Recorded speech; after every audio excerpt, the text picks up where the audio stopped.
Vamos a estudiar con Rashi, Shemot capítulo 32, versículo 1 y 2. El análisis que hacemos no es para saber más cosas, y los análisis que hacen los rabinos no es para que digan, uff, ¿cómo sabe? No es para eso, es porque esa manera de pensar va cambiando la estructura mental que tenemos nosotros. Precisamente el tema de la idolatría, que es el tema de este versículo, el tema del becerro de oro, es algo que tiene que ver con la estructura mental de la persona, porque la idolatría es en la cabeza de la persona. Cambiar esa estructura mental es algo que puede tardar mucho tiempo en las personas. Dice la Torá, Shemot 32:1, al ver el pueblo que Moshe se demoraba en descender del monte, la gente se reunió alrededor de Aarón y le dijeron, vamos, levántate, haz para nosotros dioses que vayan delante nuestro. Pues respecto de Moshe, el hombre que nos hizo salir de Egipto, no sabemos qué le ha pasado. Aarón les respondió, quiten los aros de oro de las orejas de sus esposas, hijos e hijas, y tráiganmelos. Todo el pueblo se sacó los aros de oro que tenían en sus orejas y se los llevaron a Aarón. Él tomó de la mano de ellos, lo ató con un pañuelo y lo transformó en becerro de fundición. Y dijeron, este es tu Dios, oh Israel, que te hizo ascender de Egipto. Al ver a Aarón,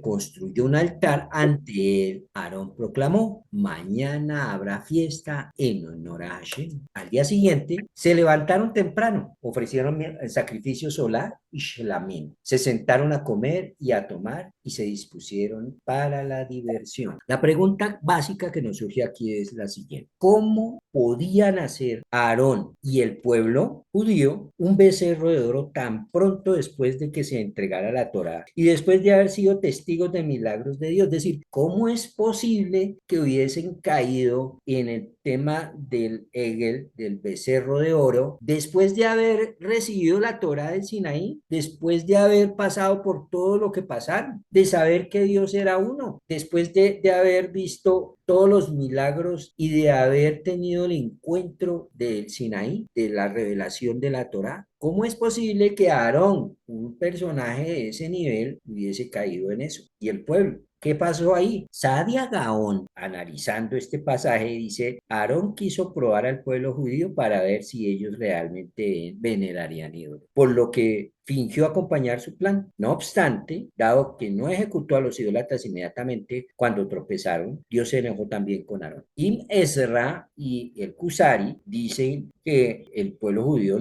no quiso adorar ídolos, Dios libre, más bien, en ausencia de Moshe, buscaron una forma concreta del servicio divino del becerro. Así se pretendía que fuera un objeto mediante el cual adorar a Dios, como Aarón dijo explícitamente, mañana será una festividad para Dios. Nachmanides nos dice, el pueblo judío no quiso adorar ídolos, Dios libre. Más bien, dado que Moshe había desaparecido, buscaron un reemplazo para Moshe. El Da'at Sekinim nos dice al respecto, el pueblo judío se dividió en tres grupos. Grupo A, aquellos que meramente buscaban un nuevo líder. Grupo B, aquellos que deseaban adorar ídolos. Y grupo C, la tribu de Leví, que se mantuvo totalmente leal a Dios. Y el Tiferet y Jonatán nos da entonces la siguiente explicación. Nos dice, el pueblo judío sabía que si Moshe no hubiera desaparecido, el tabernáculo habría sido construido y Dios había hablado a Moshe de entre los dos querubines. Cuando vieron que Moshe había partido, decidieron hacer los querubines ellos mismos para que Dios hablara con ellos. Así dijeron a Aarón, haznos dioses que marchen delante de nosotros. Dioses en plural, pues querían hacer dos querubines. Entonces, vemos el contexto, el marco. Rambam por un lado nos habla, el Da'at Sekeini nos lo explica y el Tiferet y Jonatán también nos lo explica. Vamos paso por paso. Vamos a ver qué es lo que nos dice Rambam. Ahí, Rambam dice, pero su lenguaje no encaja con el versículo, ya que las escrituras indican solo que querían un líder en lugar de Moisés. El versículo nos está diciendo, el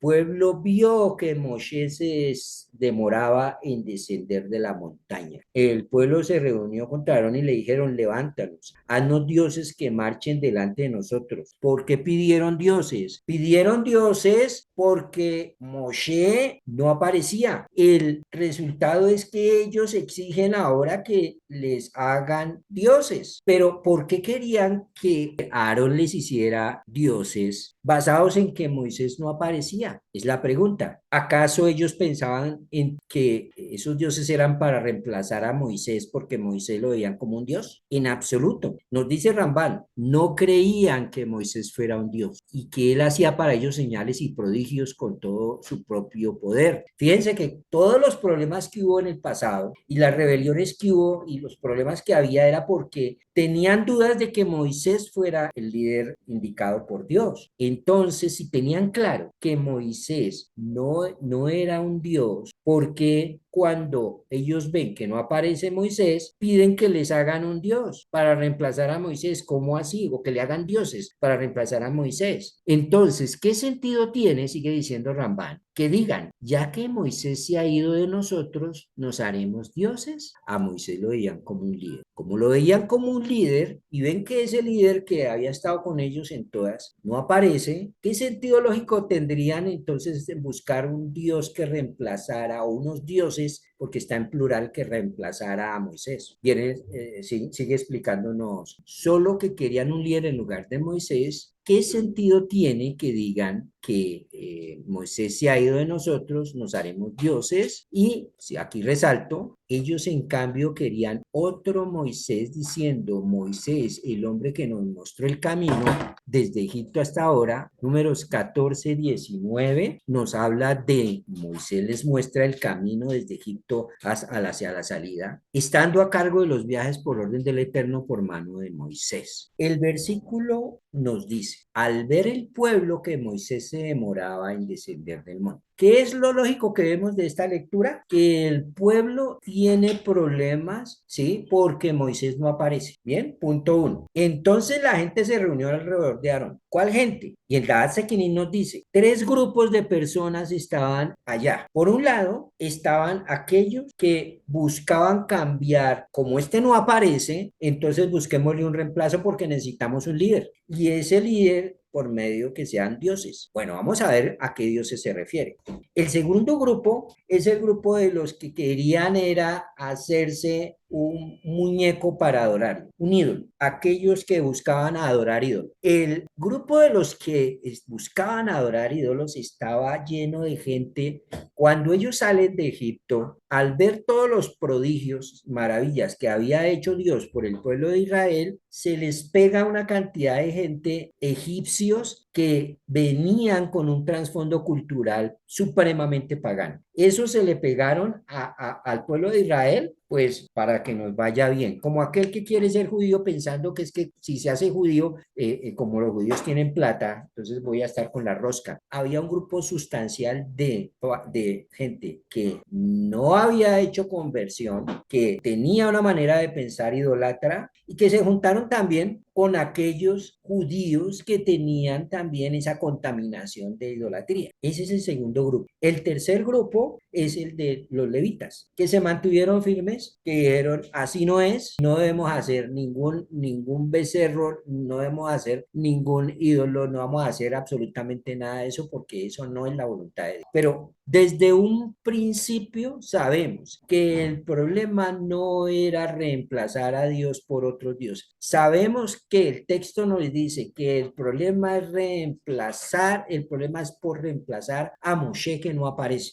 Ahora, sucede que, y sobre todo nos lo explica Tiferet y Jonatán, y Rambán también nos lo explica, fíjense que son cabalistas, nos dice, es que, ojo, el problema básico es que cuando el pueblo de Israel estaba en Egipto, dice Rashi, explica que desde Egipto se les había dado la orden de plantar árboles porque esa madera se la tenían que llevar ellos cuando salieran de Egipto. Y esos árboles, que esa madera la iban a necesitar para construir el tabernáculo en el desierto. Por eso en las parashot pasadas, se le pide al pueblo, a los líderes, dice, diles que tomen de ellos madera. ¿Cuál madera? La que ya previamente habían traído desde Egipto. ¿Y por qué? Porque el pueblo sabía desde ese entonces que se iba a construir un tabernáculo y que en ese tabernáculo Dios iba a habitar y desde los querubines Dios iba a hablar. Como no aparece Moisés, entonces ellos siguen con la idea, bueno, pero necesitamos que se construya el tabernáculo, necesitamos un líder que lidere todo esto, necesitamos que desde el tabernáculo Dios nos hable. Todavía tenían la idea mental de la idólatra de pensar que de alguna manera el foco primario lo constituían los querubines, desde donde Dios les iba a hablar. Y por lo tanto supusieron que estos eran una suerte de intermediario. ¿Quiénes? Los querubines, entre Dios y el pueblo judío, que puede reemplazar a Moshe. Ramban nos dice que ahora lo hemos perdido, hagámonos otro Moisés que nos muestre el camino por el orden del Eterno por su mano. Aarón eligió un becerro, pues en la carroza celestial, ¿cuál? En Ezequiel 1:10 se nos habla de la carroza celestial en la que hay, por un lado, la cara de un toro, que puede verse del lado izquierdo, representando la fortaleza de Dios.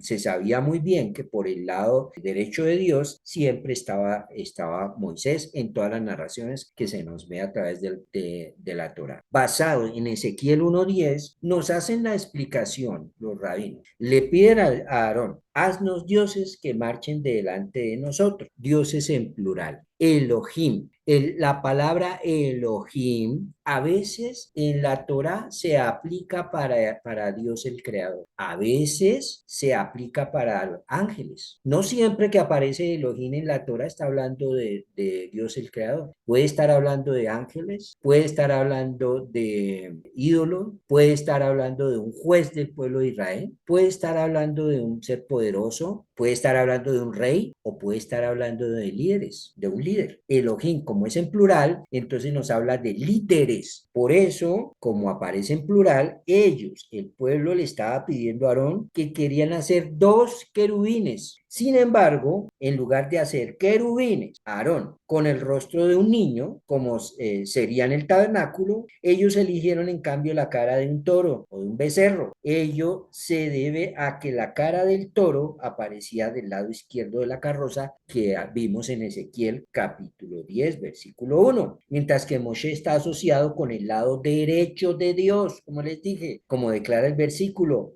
Él condujo a la derecha de Moshe el brazo de su gloria, Isaías 63:12. ¿Cómo?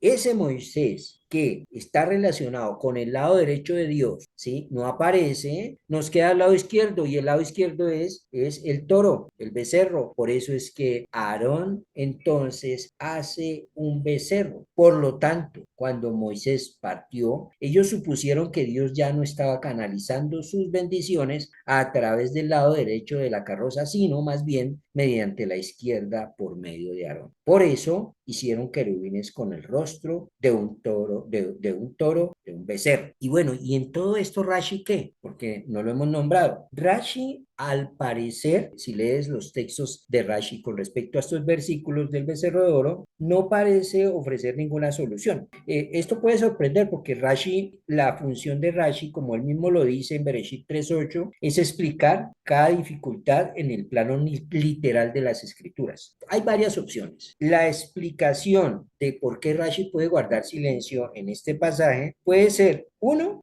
porque la cuestión es obvia de una traducción literal de los versículos y de la lógica simple que no requiere comentario. O dos, porque la cuestión puede entenderse a la luz de una declaración anterior de Rashi en su comentario. En este caso, las escrituras destacan sin ningún tipo de ambigüedad que el pueblo judío, al construir el becerro, no intentaba encontrar un nuevo Dios. Está claro, ¿no? Sino más bien un reemplazo para Moshe. Bien, al ver que que Moshe se demoraba en descender del monte, la gente entonces le hizo la petición de que le hiciera dioses Aarón a ellos, o que le hiciera ya no dioses en el sentido de Dios, sino que podemos utilizar la palabra líderes. Necesitamos líderes. ¿Dónde? Los querubines. ¿Dónde? Los que van a estar en el tabernáculo. ¿Por qué? Porque Dios va a hablar de en medio de ellos. Y esos que tenían esa forma de pensar todavía contaminada con la idolatría, pensaban que los querubines iban a ser los intermediarios entre el pueblo y Dios, y ya no Moisés. Y entonces Rashi nos muestra, es obvio que el problema no es que querían buscar un reemplazo para Dios, sino un reemplazo para Moisés porque no aparecía. ¿Y por qué líderes? Era que Moshe era visto como un líder para el pueblo. ¿Y eso es dónde está? En la Torá. Eso está en Shemot capítulo 4 versículo 16, donde dice, él será tu vocero, Aarón, y tú serás su líder. Y es fácilmente imaginable cómo algunos del pueblo judío resultaron eventualmente confundidos al grado de que adoraron al becerro como un ídolo. Es decir, listo, Aarón les dijo, listo, tráigame oro, ¿sí? No, no dijo tráigame oro para mí, como si fuera el parte de la locura del becerro de oro, sino traigan oro y yo les voy a hacer el becerro que representa el lado de conexión con Dios, ya que no está Moisés. Y ellos entonces traen, las mujeres no participan en esto, ni los levitas, ni los niños, no participan en esto, no entregan sus joyas y ellos, los hombres, son los que recogen el oro, se lo llevan a Aarón, Aarón hace también malentendiendo probablemente el tema y por eso es que es castigado posteriormente, por eso no entra a la tierra prometida, porque si Aarón hubiera caído en idolatría abierta, también hubiera sido borrado Aarón. Esta es la explicación de por qué Aarón es perdonado, porque tuvo una interpretación incorrecta de lo que debería hacer, no porque su intención era ponerlos a que los otros se arrodillaran y adoraran al becerro. Pero como les decía, el problema de la idolatría está en la cabeza de la persona. No es el ídolo el que tiene poder, no es un muñeco el que tenga el poder, es la persona la que le atribuye poder a un pedazo de madera, a la pata de una cama, a lo que sea. Y dice, este muñeco tiene poder y hace milagros. Y así los haga o no los haga, llegan otros y también le atribuyen poder a ese muñeco. Dicen, sí, este muñeco hace milagros y le siguen pidiendo a ese muñeco y le llevan ofrendas y le llevan cosas al muñeco. El pedazo de madera no tiene conciencia, no sabe, no entiende nada, nada que ver. Entonces, ¿quién es el que le está atribuyendo poder al muñeco? La persona a la que en su cabeza dice, sí, esto es lo que a mí me trae poder, me trae protección y lo que hace que me salga bien los negocios o me sane o lo que sea que le esté pidiendo. Cuando un ídolo cae en desgracia porque aparece otro que le atribuyen más poderes, ese ídolo es olvidado porque, vuelvo y les digo, el problema está en la cabeza de la persona. Y desmontarse de tratar de atribuirle a las cosas físicas poder es algo que puede durar mucho tiempo en la cabeza de la persona. El pagano le atribuye poder a algo y hasta que el pagano no entienda que, o el idólatra, no entienda que eso no tiene poder, sino es algo que yo me creé aquí en la cabeza, no van a cambiar las circunstancias. Ellos venían de un contexto pagano en Egipto en el que estaban acostumbrados ya a la idolatría, ya que todo el mundo le atribuyera poderes a los ídolos. Por eso es que en Éxodo capítulo 20 se nos dice, no te harás ídolos y no pondrás ningún ídolo por delante de Dios. ¿Dónde? En tu cabeza no los pongas. Si los tienes en la cabeza, los vas a hacer en la realidad. Si lo que tenemos aquí en el cerebro, eso es lo que vamos a terminar haciendo. Si yo tengo pensamientos sucios, esos los tengo en la cabeza. ¿Dónde los voy a terminar haciendo? En la vida práctica. Si tengo pensamientos limpios, en la vida práctica terminaré haciendo cosas limpias. Por eso la guerra es en nuestra mente, ¿sí? Y ahí es donde tenemos que cambiar. Y por eso todos los misbots están dirigidos a cambiar nuestro comportamiento y nuestra estructura mental.